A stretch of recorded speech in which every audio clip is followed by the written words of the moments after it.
गोदाना गाय हरफिन आंनि फैसाया मा बार नों दाख्लै लांनाया मा फैसा ब्रा नालाय बाजै माला लांखो आंलाय आं मिथियाहाय आंनो नांफिनगौ आंनि फैसाया मा बार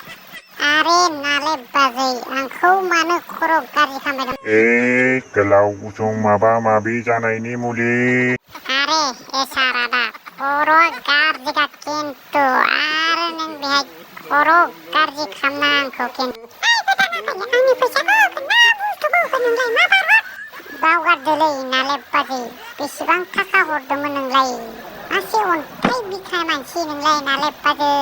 लाबोगोन होननानै लाबोआलासेनो थानानै बेहाय गावहासो मेथाइ होरि जाबोजोब्बाय खोमा गोदाना गैया आंनो मा बार नांफिनगौ आरे माथो इमान गिदिर बुस्थु बिहरदोंमोनलाय नालाय बाजै नांगौमोन बालि आंनो गिदिर जानाय बुस्थुखौनो नांगौमोन बालि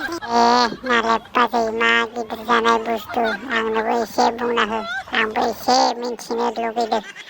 आरे जाम्बा गिदिर माबा माबि जानायनि थाव आरे नालाय बाजै बे थावखौ ओंख्रियाव होनानै जायोना नाफाम बाथोनाव होनानै जायोब्रा आरे जाम्बा गथ' बे थावखौ खुसेंग्रा बाथोन नाफाम बाथोनाव लगायना जायो मिथिबाय आंहा नोंजों रायलायबाय थानो सम गैया मा बार हरदो आंनि फैसाया गोलाव दाब्ला माबा माबि जानाय गासैखौबो मोनगोन आंनाव आरे एसारादा दहायनो बुंदोंना आं नोंखौ खर' गाज्रि खालामनाङा होननानै दे नालाय बाजै जोंहा बेफोरखौ बावगारदो बुंनानै होदो दे बावगारदोसोहाय आं दे सनाफोर भिडिअखौ मोजां नुदोबा साबस्क्राइब खालामना होलांदो गोदान आगैनिखौ बाय बाय